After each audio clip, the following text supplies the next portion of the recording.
the main challenge most companies have is that about 15% of their employees are not in the right seat, and that has major impacts on EBITDA, on motivation, on decision making, and so on. So yeah, my name is Thomas. I'm currently the CEO of Q7 Leader. What we do in essence is we are active in the HR tech. So we're a B2B SaaS, and we basically help companies put the right people in the right role at the right reward, like we call it. So mentally, the main challenge most companies have is that about 15% of their employees are not in the right seat, and that has major impacts on EBITDA, on motivation, on decision making, and so on. And we try to flip on the switch to know exactly who is in the right seat and who is not. That's very, very interesting. And I'm finding that as well, talking to a lot of companies, right? They have great talent, but very often they're not in the right space, in the right, exactly, maybe not even department, maybe even at the position. Smaller companies, they move faster. They will just move them very quickly. Next week, they're in the other position, and they're very happy to test this. Who, from your experience, you find that has got the biggest challenge? What is the sector, or how big the companies when they have those people on the wrong position, for example? I would say usually, let's say the people that benefit from what we do is above 15 people, 20 people. That's when we start. But our ICP or ideal customer is actually above 200 because there it really hurts them. Between, let's say, 20 and 200, a strong CEO can compensate for a lot of the engagement challenges you might have that you can't cope with anymore. Once you're 200 people. I'd say the people that struggle the most are companies between 200 and 2000, especially because at some point in their life, there's been a buildup. So meaning acquisition of a number of companies to get to these 2000 people. And so you have legacy kind of companies or entities or countries where you have fantastic people. They were great when there were 50 people in their country, but now part of a bigger group, they struggle to find their situation, their position. And on one hand, yes, it's for decision maker, EBITDA reasons, so on, but fundamentally also from an HR point of view or from a human point of view, it's not fair for these people. It's not fair because somebody who is not in the right role, he knows it or she knows it. Every day they come to the office, they know they're not meeting the expectations of their manager and so on. Colleagues needs to compensate as well, because if somebody is not doing what is needed, they need to compensate, and the manager as well needs to compensate. And if you add there a layer of inequalities when it comes to salaries, then yeah, you have the perfect melting pot for disengagement and so on. And we try to bring some clarity in that in a very easy way. Yeah, now I've got a little bit more clarity. Acquisitions, obviously, very often company comes with some people and they put them in a position that was relevant there and might not be relevant here, or there is someone better, or how the company operates is a little bit different. Because I was wondering, how they hire on the wrong position.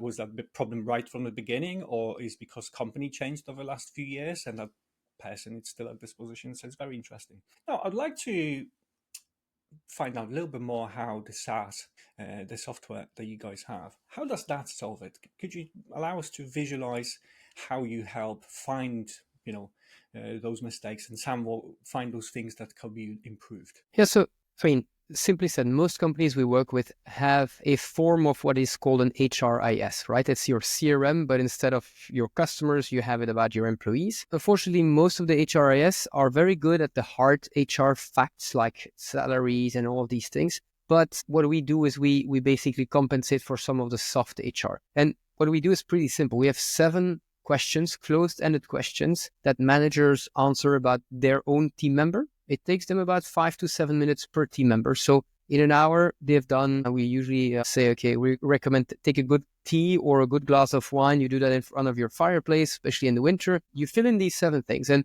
what the software does is based on these 7 questions where we look at the most important dimension to talk about an employee, like performance, like competence, and so on. We create, and that's what the software does, what we call a persona. And the persona is like in marketing, right? You have a persona that everybody recognizes. And here it's the same. Once the manager has done his work, we put 3 or 4 managers together in a room with HR and we read the persona. And surprisingly, 95% of these personas are 100% accurate. If there's a thing that changes, it's in one of the dimensions. But what this means for HR is that suddenly you have a common view of every single team member. And so you start to create as well audited data, audited HR data on which HR decisions can be made. So based on that persona, executives, managers, and so on can easily say, okay, now I can make fast and accurate people decisions, very similar to what they are able to do in finance and sales and so on. So 7 simple questions that, of course, I mean, I didn't invent it. I'm not the founder of the company, but the founder of the company basically invented or created based on 35 years of HR career in pretty big companies. Interesting. So, are you referring to the people model canvas that Yes, I've been reading indeed. about? Could you? Okay, so this kind of explains. So you've taken this canvas, something that's been invented years ago, and digitalized this, so it's even easier to implement at bigger scale and maybe analyzed, right? I would like to also know, how those companies usually find them. How do they assess those things, right? How good their employees are they on the right spot? Are they happy? What they were using before they actually say, we need to find a different way of assessing this, and then starting using you guys. So again, what we see if you take the smaller companies or the bigger companies, the Mm-hmm. smaller companies, it's still very much everybody knows each other and you don't have the words for it, but the intuition of the CEO, the founder will sort a lot of these things, and it's compensated usually by the charisma that the founder has. In the much bigger companies, you'll find HR directors, CHOs who have a vast amount of experience and they can build this people model canvas. The slot in the middle is where a lot of the HRs are competent. So it's not a question of competence. They just don't have the time and the resources to build this HR infrastructure.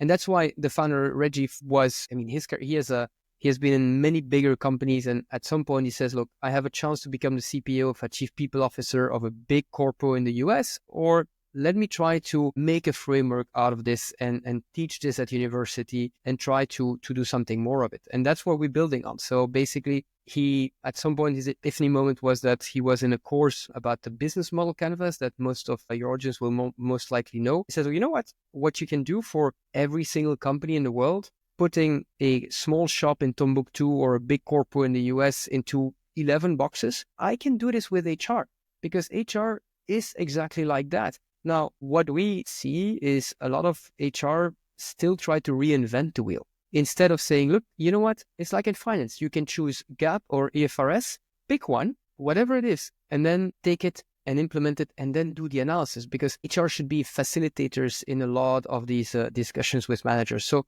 that's what we've done. So he has built a people model canvas based on the idea of the business model canvas. And we're building a software layer on top of it to help HR make faster decisions and more accurately. Really, really fascinating. How long would that transformation usually take? From when you just start engaging and you're implementing this to those companies having some actually data that they can make some decisions, make some changes. What are we talking in terms of transformation? Big companies, sometimes when they think transformation, they talk years, but very often I know for a fact software transformation may take much faster. What is it in your case? Yeah, so you have different levels to that, but I would say the fastest we do is 5-6 working days. Wow. Especially in M&As, so where the CEO says, okay, I'm buying. We had a case here in Europe where we company of about 1,700 people buys a company of 1,100, and the CEO says, look, I have two very competent companies. I want to build my top 300 out of both of them, right? It's not that one is better than the other. So we came in on, I think, the Friday, and the next Friday we had the whole teams scanned based on the common framework. And I think 3 weeks later, his executive team was announced, and then it cascaded from there. So that's, let's say, PE-backed companies. Usually in less than 6 months, we can deploy completely. Even for a company of 1,000 people, that's not an issue. But then we have clients who are under less, I would say, pressure to change, and they take 2-3 years to implement this. It really depends on when there is an opportunity to go further and further. Usually they start maybe with the top 200-300, and then they go lower and lower. Sometimes they go further and further in the features as well. It depends a little bit on the organization. I have to admit that most recently it's a lot of private equity or VC-backed companies, because the investor puts the cadence of, okay, we need to be able to sell in 3 to 5 years. So get in order so that we're ready to sell. Completely get that. And I've seen in one of your posts on LinkedIn, the importance that VCs, they always check finance. And the very good ones also will check, even more importantly, check the people, the management, and also the structure of people, because they know if they want to 10x this, That's going to be the drive, right? Not what they right now have in the bank, possibly, but what is the team? Are they in the right place? And are they ready to scale up? Fantastic. So I would like to discuss a little bit more the beginning, right? So Reggie came with the framework, right? 10 down the great job in the US that could have changed one company and said, look, let's introduce it to the other companies. And then you digitalize this to make it possible to access 2,000 people over the time of a few days, right? Talk me through the beginnings, the very first few clients, maybe a couple struggles because we all have them at the very beginning. Just a little bit of introduction to how it all started. Yeah, so I mean, the company is about 10 years old. I joined last 3 years. Mm-hmm. And initially it was, let's say, before I joined, it was mostly a consulting. So the framework was not as digitized as it is today. And so basically the founders started as a consulting boutique. And over time they said, okay, now we need to have a software, a way to measure it much more. And so they partnered with a HRIS tool, put the framework in that, so tweaked the HRIS, put a dashboard on top of it. And from there came the first real version. And I joined at the launch of the second version, let's say. When I joined, about 40% of the revenue came from licenses. And today we're about 90% of it comes from licenses. Initially, it came from a consulting where there was a need for software more and more. To today, actually, we package everything. So we have services, but they are packaged within the software license because it's more scalable. And also then at least HR is not afraid to ask for support or for help. It's also a good way for us to continue to bond or to connect with the executive teams when we do what we call talent reviews. So that's a bit in short, the journey. Yeah, today we're mostly present in Europe, used in, let's say, 41 countries, also a lot in the US. Yeah, that's a little bit where the company is at today. And yeah, it's about time we scale up a little bit further than these horizontals. Amazing. Congratulations. Going from licenses 40% to 90% revenue. I'm pretty sure the revenue itself increased as well, but it sounds to me the recurring revenue, it's positioned a little bit differently. Consulting, no one likes to be as much consulting. Consultants, it became a little more difficult to even sell and introduce. Companies are interested in consulting when something goes terribly wrong, right? But before it's a little bit more tricky. Fantastic job. Okay. So what is the source of your leads and sales? Is there some particular channel that works for you right now? Is it advertising, maybe events, referrals, your presence on LinkedIn? What's been working for you last year, let's say? So I would say we have two main acquisition channels. And indeed, you mentioned LinkedIn is more of a supporting aspect. It's more kind of I consider it a newsletter once we are in discussion. The first one is we have a strong account-based marketing strategy. That's the account base is basically we have 150 accounts we invite to events in Brussels and Paris. A lot of PE-backed companies are identified like that. And we do 2 to 3 roundtables per quarter where we have 10, 12 CEOs on one and then 10, 12 CHOs on the others. We find a guest speaker, which is obviously interesting to talk to. And then we invite the specific HRs from those companies or the specific CEOs of these companies. And we have a whole process where at the end we have about 90% attendance rate. So 90% of the people who enroll also join. That's one. The other one is because we need to change a little bit the way HR looks at this. The main domino is I don't need to reinvent the wheel, create a model myself. I can actually take a model, implement it, and then use the data and everything that comes out of it in order to make better decisions. We have a certification. So certification is 3 or 4 times 3 hours, depending a bit on, but fundamentally that we price officially. But if the HR comes from one of our ideal customers, then we give it for free with a coupon. And during that session, they are basically getting into deep on how the model works. There's no rocket science. So most of these people will recognize it's just basically the first time these things have been put together in such a way that they make sense. And a percentage of them convert almost on the spot. A percentage of them come back 6 or 9 months later. It's like, hey guys, I put you on the budget for next year. Can we close now? And so those are the two main.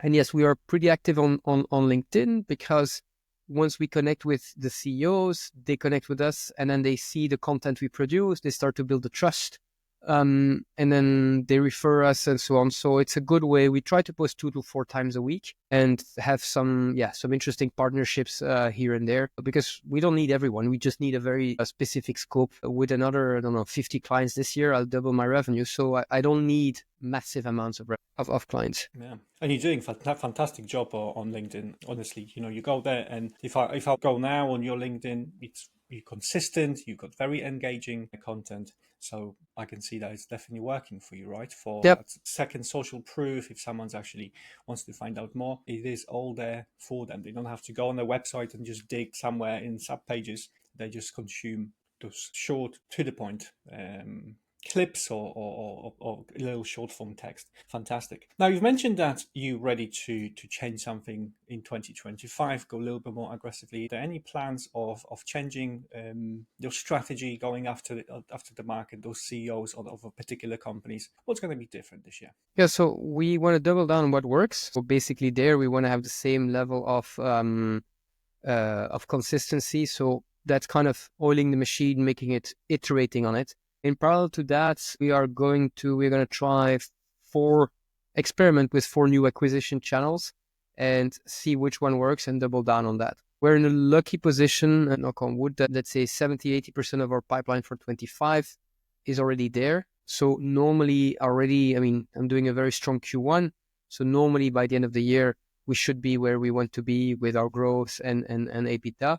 Now it's about actually building the pipeline for 26, 27. The 3 main acquisition channels we are looking at is, we are going to look at LinkedIn ads for the certification. So bring in that as a source to bring more people into the certification, because we know what the conversion rate is on that. We are going to try out with AI SDRs tools. So there's a few of them that came out of YC. Yeah, we're experimenting with that. We found a good partner on that end. And we're going to invest quite a bit in partnerships. So mostly with the tier 4s at the top, the big 4s, trying to see if we can have them recommend us for some of their things. And then we just bought a small company in France. So a little bit of through growing by acquisitions, buying clients. Because fundamentally, the challenge in HR is that there is a pain. It's important, but it's not urgent enough. And so we need to accelerate that. And M&A can be a good way to get that done. Good. It's a fantastic plan, I have to say. Well thought through, right? And you're very experienced, I can tell. And you need to try a few, test them for a few months, then you will know. You move with data. You say move with data with your people. And that's what you're trying to do and achieve. Move with data with another few channels for the acquisition. Right. If anyone is interested from listening to this podcast, obviously we'll put the link to your personal LinkedIn because it's full of information. I think when I landed on your LinkedIn, I started asking myself questions as a CEO as well. We are in the growth stage. We're going to be hiring. And I think your content allowed me to ask myself different questions. And that definitely helped me to start thinking about it in maybe a different way. So I'm going to point it in the link in the description.